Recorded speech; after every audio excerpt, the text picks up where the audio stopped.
كلمة حق، مصر لعبوا الكرة. إلى العالم العربي والأفارقة وكل شيء ضد المغرب نهار الخميس. خبر عاجل، الماتش ديال مصر غادي يتعاود. قال ليك حسام حسن جا التيران ما موضيش.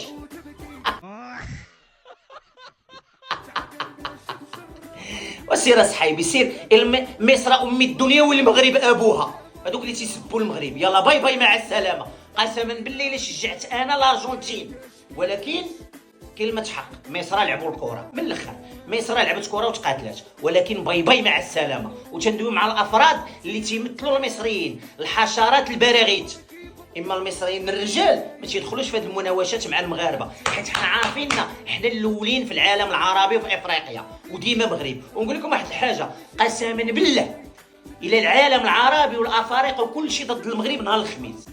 كل شيء ضد المغاربه، ما تيحملوناش. واخا يخرج واحد ولا جوج ولا ثلاثه على قبل ليفي وعلى قبل المشاهدات. انا احب المغرب وما تحبنيش اصاحبي. سير حب راسك، حنا تنحبوا راسنا وتنبغيو راسنا وتنشجعوا راسنا، وديما مغرب والبلد الوحيد الافريقي والعربي اللي باقي في كاس العالم هو المغرب، وديما مغرب.